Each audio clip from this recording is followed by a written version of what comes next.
नमस्कार दोस्तों, आज अपन चर्चा करते हैं नीति आयोग के संगठनात्मक ढांचे की, यानी उसके ऑर्गेनाइजेशन स्ट्रक्चर की बात करते हैं। नीति आयोग एक बॉडी है, एक संस्थान है, एक निकाय है। उसे चलाने के लिए व्यक्तियों की आवश्यकता होती है, मैनेजमेंट की आवश्यकता होती है। तो उस मैनेजमेंट में कौन कौन सी पोस्ट बनी हुई है उसके बारे में अपन देखते हैं। तो पहली पोस्ट है इसमें चेयरपर्सन की, यानी अध्यक्ष की। तो अध्यक्ष कौन होगा नीति आयोग का? तो नीति आयोग का अध्यक्ष होगा भारत का प्रधानमंत्री, prime minister of India NITI Aayog का अध्यक्ष कहलाएगा। ठीक है। अब क्वेश्चन ये उठता है कि वर्तमान में चेयरपर्सन कौन है? तो वर्तमान में चेयरपर्सन कौन है? जो भी भारत का प्रधानमंत्री है वर्तमान में, वही नीति आयोग का चेयरपर्सन होगा। तो वर्तमान में चेयरपर्सन कौन होंगे? नरेंद्र मोदी। ठीक है। सेकंड पोस्ट है वाइस चेयरपर्सन। वाइस चेयरपर्सन मतलब उपाध्यक्ष। अब ये कौन होगा और किसके द्वारा नियुक्त किया जाएगा उसके बारे में देखते हैं। पहले तो ये किसके द्वारा नियुक्त किया जाएगा वो देखते हैं अपन। तो it is appointed by prime minister of India. Bharat के प्रधानमंत्री के द्वारा ये अपॉइंट किया जाता है। ठीक है, नियुक्त किया जाता है। अब ये व्यक्ति होगा कौन? ऐसे ही थोड़ी ना प्रधानमंत्री हर किसी को पकड़कर नियुक्त कर देगा, नहीं। इसकी कुछ क्वालिफिकेशंस भी, कुछ योग्यताएं भी। वो योग्यताएं क्या है कि वह व्यक्ति जो कैबिनेट मिनिस्टर के लेवल का, वह व्यक्ति जो कैबिनेट मिनिस्टर के स्तर का हो या उसकी रैंक का व्यक्ति हो, उसको प्रधानमंत्री क्या करेगा? अपॉइंट करेगा। अब वो अपॉइंट करेगा अपने विवेक से प्रधानमंत्री। अब बात आती है कि वर्तमान में जो चेयरपर्सन है वो कौन है? वर्तमान में चेयरपर्सन हो गए प्राइम मिनिस्टर, ठीक है, ऑफ इंडिया, यानी नरेंद्र मोदी।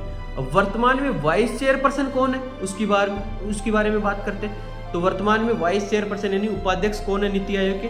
वो है श्री सुमन बेरी। ठीक है। अब प्रश्न ये उठता है कि नीति आयोग के प्रथम उपाध्यक्ष कौन थे? प्रथम उपाध्यक्ष कौन थे? तो प्रथम उपाध्यक्ष थे अरविंद पनघड़िया। ठीक है, ये दो क्वेश्चन हो गए। यानी नीति आयोग के उपाध्यक्ष कौन थे प्रथम? तो वो तो अरविंद पनघड़िया। वर्तमान में उपाध्यक्ष कौन है? श्री सुमन बेरी। प्रथम अध्यक्ष कौन थे नीति आयोग के? वही नरेंद्र मोदी। ठीक है, जो कि चेंज नहीं हुई अभी तक। और वर्तमान में कौन है? वही नरेंद्र मोदी। अब इसमें तीसरी पोस्ट है, थर्ड पोस्ट है सीईओ, चीफ एग्जीक्यूटिव ऑफिसर, मुख्य कार्यकारी अधिकारी। मुख्य कार्यकारी अधिकारी काफी इंपॉर्टेंट पोस्ट होती है। ठीक है। अब ये बनाया किसको जाएगा, इसकी क्या क्या योग्यता होती है उसके बारे में देखते हैं अपन। ठीक है, क्या क्वालिफिकेशन होती है? तो वह व्यक्ति जो भारत सरकार के सचिव होने की रैंक रखता हो। ठीक है, भारत सरकार के सचिव की रैंक रखता हो, यानी secretary of government of India की रैंक का व्यक्ति ही सीईओ पोस्ट के लायक है। ठीक है।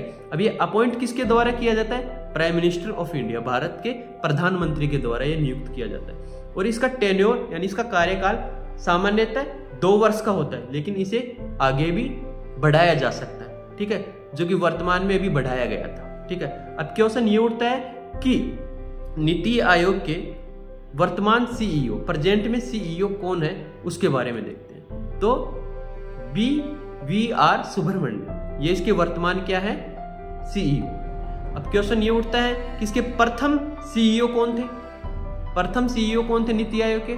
तो सिंधु श्री खुल्लर इसके क्या थे? प्रथम सीईओ। ठीक है, इतना समझ में आया होगा। अब अपन चौथी पोस्ट की बात करते हैं, सदस्यों की बात करते हैं, फुल टाइम मेंबर्स। अब फुल टाइम मेंबर्स कौन होंगे? कि वह व्यक्ति जो यूनियन लेवल के ऊपर स्टेट मिनिस्टर्स की रैंक रखता हो, ठीक है, राज्य मंत्रियों की रैंक रखता हो, वे व्यक्ति क्या होंगे? फुल टाइम मेंबर्स होंगे। अब इसमें 5वां पॉइंट है यूनियन कैबिनेट मिनिस्टर्स। ठीक है, इसमें कौन से व्यक्ति होंगे? कि जो यूनियन लेवल के ऊपर जो भी कैबिनेट मिनिस्टर्स होते हैं वो व्यक्ति होंगे यहाँ पर। ठीक है, ये नॉमिनेट किसके द्वारा होते हैं? प्राइम मिनिस्टर के द्वारा, भारत के प्रधानमंत्री के द्वारा ये मनोनीत होते हैं। और इसको क्या कहा जाता है? एक एक्स ऑफिशियो मेंबर्स भी होते हैं। ठीक है, इसका मतलब ये हो कि ये पदेन सदस्य होते हैं। अपने पद की वजह से ये क्या ऑटोमेटिकली नीति आयोग के क्या माने जाते हैं? मेंबर्स माने जाते हैं। अब इसमें कौन सी व्यक्ति शामिल होंगे? इसमें होते हैं जैसे फाइनेंस मिनिस्टर हो गए, ठीक है, होम मिनिस्टर हो गया, हेल्थ मिनिस्टर हो गया। ठीक है, जो कि नॉमिनेट करेगा कौन? प्राइम मिनिस्टर, जो अपने पद की वजह से ऑटोमेटिकली नीति आयोग के क्या बने हुए हैं? सदस्य बने हुए हैं। ठीक है। अब अपन बात करते हैं किसकी?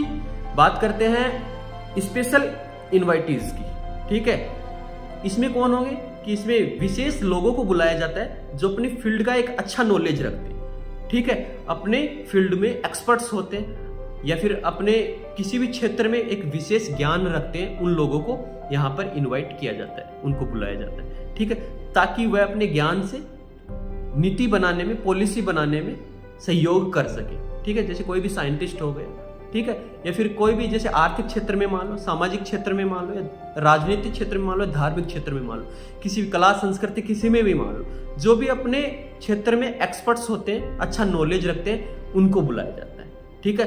तो मैं ये मानता हूं आपकी ये सभी चीजें समझ में आई होंगी, ठीक है। तो आपको पोस्ट पता होनी चाहिए कौन कौन सी हो गई। एक तो चेयरपर्सन, ठीक है, वाइस चेयरपर्सन, ठीक है, CEO chief executive officer, full time members और यूनियन कैबिनेट मिनिस्टर्स और स्पेशल इनवाइटीज। तो इनके बारे में आप ध्यान रखना। धन्यवाद।